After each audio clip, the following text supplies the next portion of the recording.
Hey everyone, so here's the story.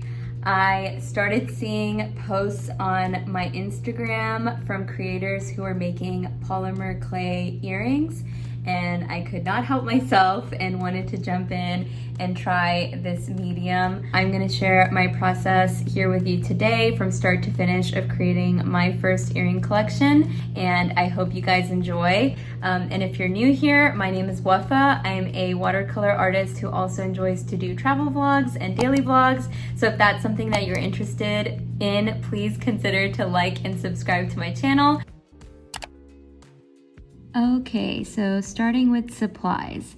I do think I went a little overboard in how many things I bought. You definitely don't need all of these things in order to get started with polymer clay.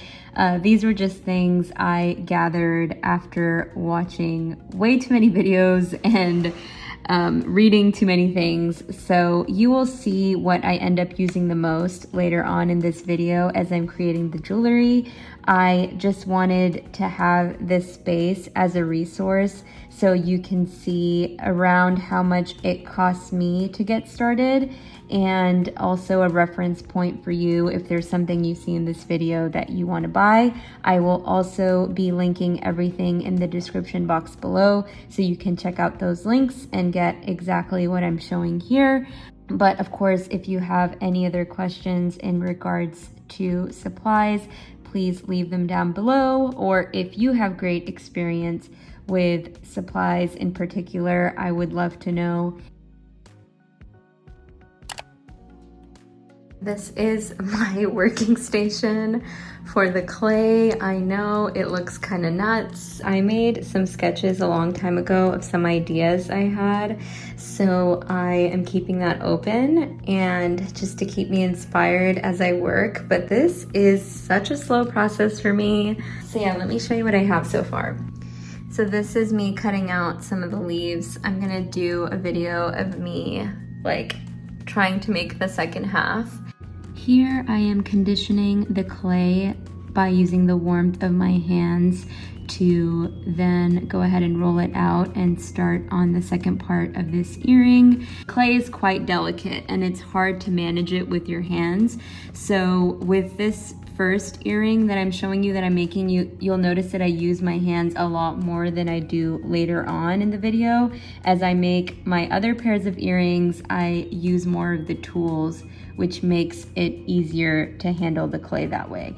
I found that there were some tools in that Arteza set that were more helpful than others in terms of creating textures and forms I wanted of these flowers, so that was pretty helpful. I'll go ahead and just keep showing a fast version of this footage.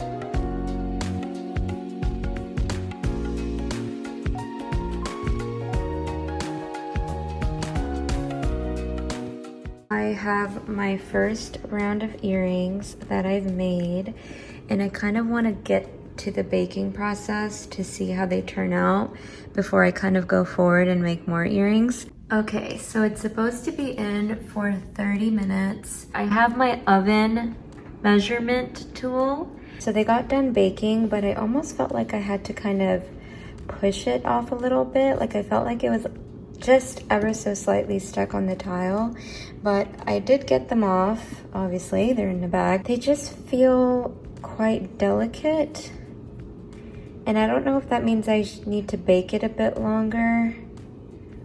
So I'm gonna have to like look into that. I mean, overall pretty sturdy. So I have this translucent clay that I want to use as a base for wildflowers. And I want to use this painting as a reference. So I kind of want to do this kind of pattern. I mixed this purple with some white and came up with this. And then I mixed red and blue and came up with that. Right now I am conditioning the clay, just warming it up with my hand, and then I'm going to put it through the pasta machine. If you don't have a pasta machine, you can definitely roll it out like I'm showing here, but I definitely wanted to get one just for the ease of rolling out clay. I did also want to mention that it's important to notice the settings of your pasta machine because it can either get your clay rolled out thicker or thinner. So when it came to making the earring base, I would make sure that the clay slab was thicker than when I was doing details like the flowers I'm showing over here. So just something to note, you know, playing around with the different thicknesses of that.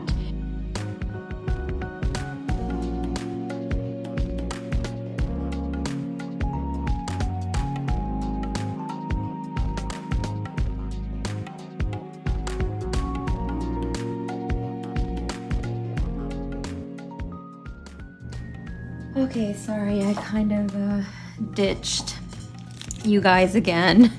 I got really into it. I actually added a different type of flower than what is in my painting.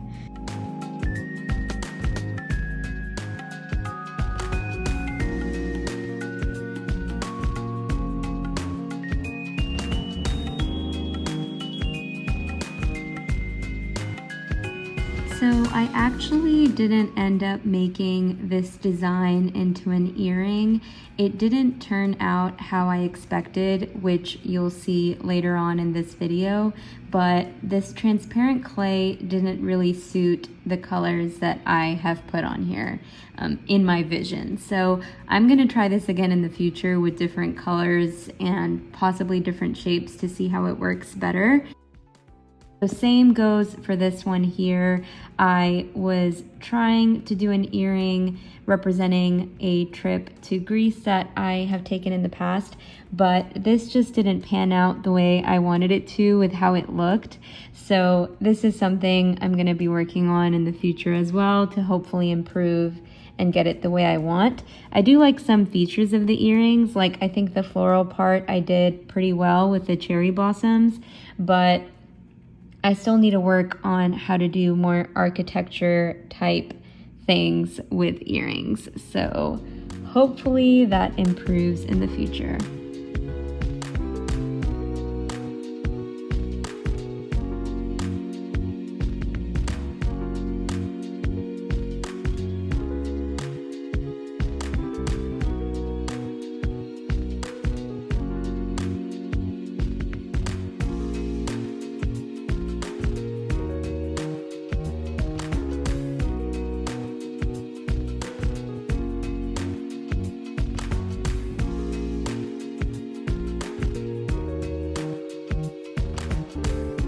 Another round of earrings going into the oven. I wanted to point out the pro of working on a ceramic tile. You can just pop it into the oven and bake your earrings on that. So here are all of the earrings together. There are a few that I'm going to use more so to practice some skills because I don't want to ruin ones that I actually like. Now I'll be using acetone to clean up the earrings. Don't forget to wear a mask and eyewear when you're working with this. It's also important not to overdo it with the acetone because I do believe it damaged one of my earrings when I used the acetone too much on one spot. Okay, here is the Dremel machine. Let's try to do some sanding. When I started using this sandpaper bit, I noticed that it was pretty aggressive and it was actually causing dents and damage to my jewelry pieces. So I watched a YouTuber and saw that she was using this bit instead. And so when I switched over to that, it worked out much better. It was a lot more gentle, but if you can tell, it's a pretty large piece. So it was hard to get in between those small sections of the earrings. I even ended up using the knife to cut out some edges instead of using the Dremel, just because of how difficult it was to get in those spaces. What I've really learned is that it's important to pretty much have clean cuts before you ever bake, and the less you have to sand and buff and do all that after, the better. It just makes the overall job easier. So something I'm going to keep in mind for future pieces. I didn't have any problem with the bit for the drilling holes part, but I did realize that it would have been easier if I had created some kind of marking before baking so that I would know the exact spot of where to drill. There was one earring where I felt like I could have drilled in a better location if I had just pre-planned that a little bit. So that's something I'm going to start doing, is just putting a little dot so I know exactly where to drill. And as you can see here, the shoebox worked out perfect. It was really stable. I usually paint with watercolor, and I am using acrylic paints here because that's what's best for clay. And I have to admit, it was a little bit challenging. So here I am practicing before starting on a real piece. Wow, just have to share this weather as I'm painting these earrings.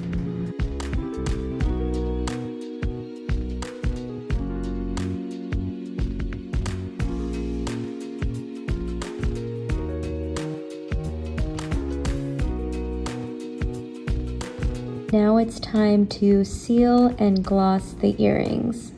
This is how it looks, and I'm gonna use this to stir. I'm just using some cheapo brushes.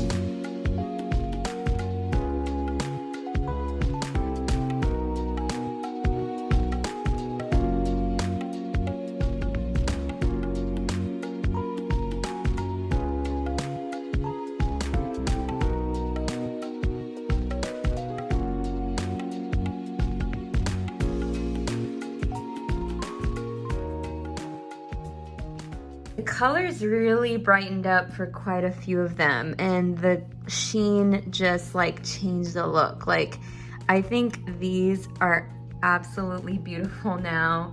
I just think that looks so much better with the gloss over it, and same with these. The color really popped. As you probably saw in my last clip, I finished doing the polyurethane coating on the jewelry, and I noticed that the hoops that I got for the jewelry were a bit small for some of the pieces I created. So I found a local store here in Austin to get some more jewelry bits.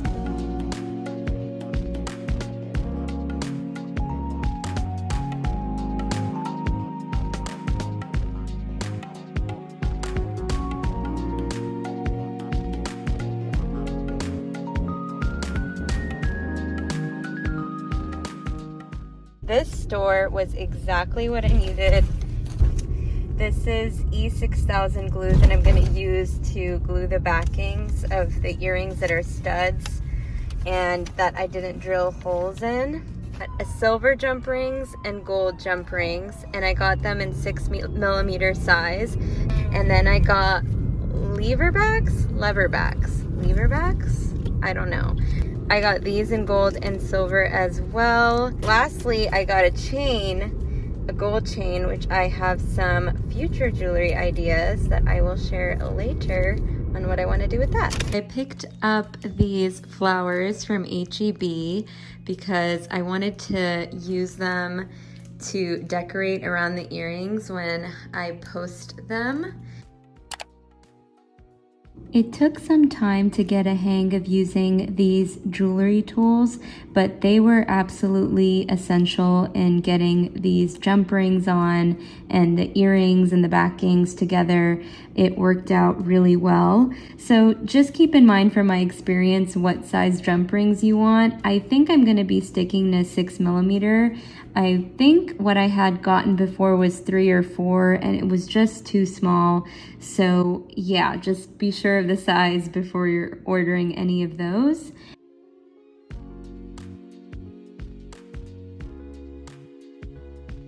I ended up using that glue that I showed you I bought, and I tried the earrings on afterwards, and it seems pretty sturdy, so I am happy with the glue that I got. we've got Daisy the helper here. I have all of my final earrings here, and now I'm gonna go ahead and do the reveal of each one.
That was it. I hope you enjoyed this video. Please like and subscribe, and I'll see you for the next one. Thank you so much again for watching. Bye.